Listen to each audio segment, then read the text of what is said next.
Hi everyone, this is Piotr Kieszkowski from the aquarium television Definite Aquascape TV, and this is the first part, this is another part of my report from Aquatics Live. This is a zoological fair which is held in London, in Olympia Hall, and right now I am on the stand of United Kingdom Aquatic Plant Society, and right here with me I have George Farmer. Hello. Hi. Yeah, tell us something about the United Kingdom Aquatic Plant Society. Sure. So there's four of us, four friends, and we founded the UK Aquatic Plant Society, or we call that UKAPS for short, in 2007. In the UK, the aquascaping hobby was fairly small, and it was getting bigger, and we formed the UK Aquatic Plant Society to try and promote aquascaping and planted aquariums in general. When did you found it? In 2007. 2007. Yeah, so it's 4 years old, and since then we've 7,000 members on our forum. It's a very active forum, and it's frequented by world-class experts in their field of plant growing and aquascaping as well. Do you have any meetings like we have meetings at people's houses. We have big meetings at events like this at Aquatics Live. Our mission is to promote planted tanks and aquascaping in general, and by travelling around the country, we've also been to Germany, been to Holland and Denmark. We plan to hopefully go to America as well, and maybe the Far East, Japan, obviously for the nature gallery. Maybe Poland. Poland's obviously huge aquascape, really great a lot in the last few years, and some very impressive aquascapers over there as well. So yeah, we love what we do, and sometimes it's hard work, but it's worthwhile. Okay, so do you also organize aquarium exhibitions? Yes. We volunteer for something. Yeah, there's some different manufacturers, so Hayden and Tropica, Tropical Marine Centre. We work with them to give them some display aquariums for their trade shows and things like that. So it helps us also promote aquascaping to the mass market by helping out these kind of companies. Okay. Yeah, I think I saw your tanks on the Tropica website. Yes. Pictures of your tanks. Yeah, we work very closely with Tropica because we believe that their plants are excellent quality, as everyone knows, and they're trying to obviously sell more plants in the UK. And we work closely with them because we believe they produce excellent products with their fertilisers as well, and by helping them out, we help the hobby out as well. So it's a win-win situation. Yeah. Okay, cool. So now maybe you can tell us something about those beautiful tanks you Sure. Yeah. So all three aquariums were aquascaped by UKAPS members. The two larger aquariums were aquascaped by Edward Gurkov, who is a Lithuanian chap who lives in London. And as you can see, they're nature aquarium aquascape style. Heavy use of driftwood and some mini landscape rocks as well. Got Ceres stone for the ADA fans out there. We're using Opti-White glass for the clarity.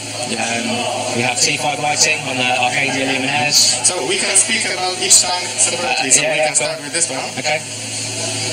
So we have 60 centimetre by 30 centimetres by 36 centimetres high. It's the classic ADA 60p style of aquarium, although it isn't ADA, it's, as you can see, it's very similar, using lots of white glass and minimal silicon work. We have Arcadia T5 luminaire. It has 4 tubes, we're only using the 2. 4 would probably be too much really. T5, yeah, 24 watts. And a mixture of spectrums. We have a plant growth spectrum, which is purpley, pinky hue. And then we have the daylight spectrum, which is the around about 6,500 Kelvin colour temperature. So that helps bring out the reds because of the plant growth tube, and also brings out the greens because of the 6,500 Kelvin. It's only been planted for 7 weeks, so it's quite an immature layout. But as you can see, the growth is quite impressive. So it was prepared like 7 weeks. 7 weeks ago. Before today. Yeah. It was currently it was done by a chap called Edward Gerkog, who's a very talented aquascaper, as you can see. He's only been in the hobby a few years, so you know, obviously we can expect some stunning work from him in the future, I expect. We've got some plants, obviously. We've got Liliopsis brasiliensis at the front here, mixed in with some hydrocotyl Japan. We have some Anubias nana. We have some Christmas moss, some Bulbatis, some Altananthera, the red plant in the background, and some Rotala green as well on the right hand side. And the name of the stones is, do they have any name? I can't remember. I will get back to you on that one. I think they do have. Stones. Oh, these stones. Yeah, the stones. Oh, okay. I mean the stones. I don't know. It's a particular type. No, these aren't. They're not serious stone or landscape rock. I'm not sure what they are, but we can find out for you. That's fine. Yeah. We have manzanita wood, which is very popular wood in aquascaping at the moment. Manzanita. Yeah, it comes from America. And it's very nice. It sinks very quickly. As you can tell, it's got some really gnarly textures, and it's very impressive.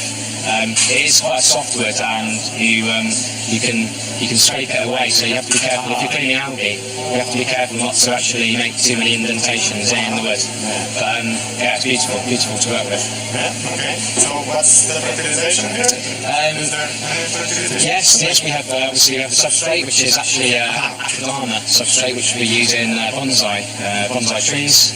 So it's a cheaper version of something like aquasoil. It isn't as rich in nutrients, but it has a very high cation exchange capacity, which means it can take in nutrients from the water and make them available to the plant roots.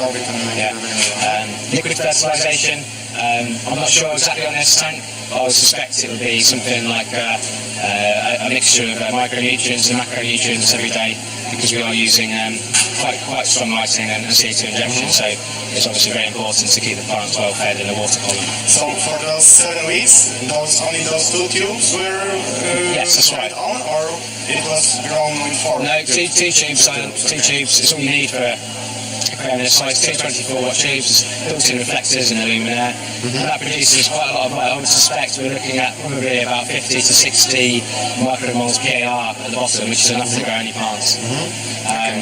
CO2 injection, obviously, we're using a 2 kilogram pressurised cylinder in the cabinet. We have some Aquasys glassware, which is a new German product line. You can see it's a different style of bubble counter to what you normally see, with the inlet coming in on the side of the bubble counter, and then going through some CO2 proof hosing into a glass ceramic diffuser. Okay, and what's the filtration? Filtration is a external canister filter. Can we open it? Yes, certainly. If it's not a secret. Wow. So we have the CO2 system, obviously the external filter is a JBL Crystal Profi 900, and there we can see the nutrients, the liquid fertilisers there. So these are from a company called Green Aqua, which is run by Victor Lantos in Hungary. Beautiful shop. Hungary? Yes, yeah. Quite away from here. Yeah. UKAPS are very friendly with Victor and his shop, because he's doing very good work to promote the aquascaping hobby also. Okay, I have to check. He has a website. He has a website, he's on Flickr. I've never heard of it. Victor Lantos, yeah. The shop is called Green Aqua in Hungary. He's got a Flickr account for his photographs. Okay. He's a good photographer and a fantastic aquascaper as well. Okay. They scored quite highly in the ADA contests quite recently. Okay, another time? Sure. So here we have a classic 90 centimetres by 45 centimetres in a 8mm Opti white glass again, and a very similar setup in terms of equipment to the smaller aquarium. However, we do have a more modern luminaire.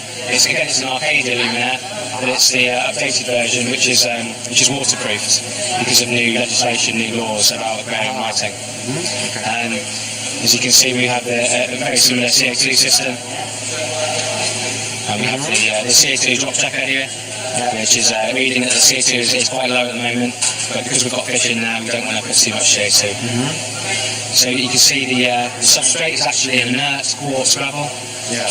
so there's no nutrients in the substrate, but because all of the plants are attached to wood, there's no point, there's no need to have any nutrients in the substrate.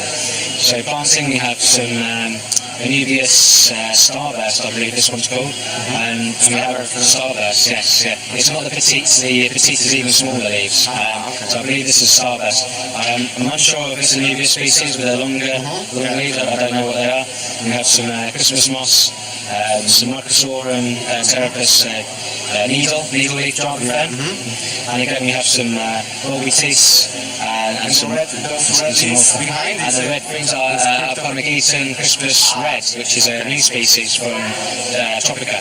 Beautiful, absolutely beautiful. I've grown it myself in a larger aquarium with very rich nutrients soil, and the leaves get up to about 25 millimeters wide, very crinkly and deep red colour. Absolutely stunning plant. Yeah. My first thought was it was Cryptoporina balancei, or I don't know how to pronounce it in English. I thought it is Cryptoporina. I say it is, yeah, you're right, it is Cryptoporina balancei, yeah. Cool. Yeah, sorry, I have to start again. I don't know much about plants, I remember this Cryptoporina species. Because it is, I got the red, I saw the red and I just assumed it was the Aponigeton Crispus red. But I do believe it, because it is quite narrow and right. In a more nutrient substrate, it would be a thicker plant. Okay, so we know the plants, we know the wood, the filtration. Filtration, so we talk about the rocks. This is serious stone or mini landscape rock. Serious stone, yeah. It does increase the water hardness quite a lot. It does? Yes. So it contains limestone. So it does increase your water hardness. So you need to bear in mind that with your fish. If you're keeping soft water fish, you need to do more water changes with softer water. Okay. So filtration, we have a big Eheim 3 electronic filter, which is very advanced.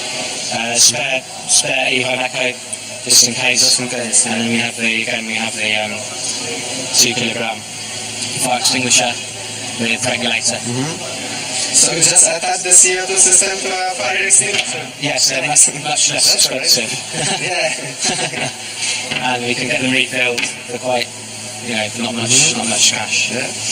Okay, and the last time? So here we have the beautiful ADA Mini M, which most aquascapers are familiar with by now.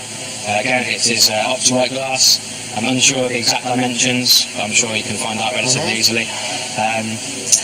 Again, we've got the lighting system is the ADA, I believe it's a 27 watts Power Compact T5 with an 8,000 Kelvin tube, which really helps to bring out the greens very nicely. The actual aquascape itself, we have Mountain Stone, which is another ADA product, relatively expensive, but obviously very beautiful to work with. And I believe this is ADA Hornwood, I believe, yeah. And again we have some Christmas moss, Hemianthus along the bottom, some Ranunculus, which is a relatively new plant, again from Tropica. Which one? This one? Which is the Ranunculus is the one with the interesting leaf shape. Very fast grower, sends out runners. It needs pruning quite regularly. Once it's settled in to your tank, it's a very fast grower. And we have the hydrocotyl Japan. Substrate is a ADA Malaya, I believe, or Africana. I'm not sure which. One of the two. It's definitely not Amazonia. Amazonia is more black. Okay. And the filtration? We have small, probably. Oops. No, the filter is bigger than the tank. Yeah, we have a very large filter. Because you can't really have too much filtration. You can obviously turn the circulation down, but actually there's no problem having a big filter. Just keep them relatively clean, otherwise they can cause algae. Can you open it for just 1 second, because it looks funny. The size of the tank and the size of the canister. But you're right, there's no such thing like overfiltration. No. It is important though to, especially if using big filters, is to keep them clean, because what can happen is you decay organic matter in your filter, and especially if it's a big filter, you'll have more of that organic waste. So it's important to keep them clean. In the planted tank, I like to keep my filters very clean, because the plants perform most of the filtration, so there's no problem having a clean filter. Okay, so I think that would be it. Cool, thank you. Thank you very much. You're It welcome. was John Farmer from the United Kingdom Aquatic Plant Society speaking for Definite Aquascape TV. Thank you for your attention. You're welcome. Thanks, George. Cheers. Woo.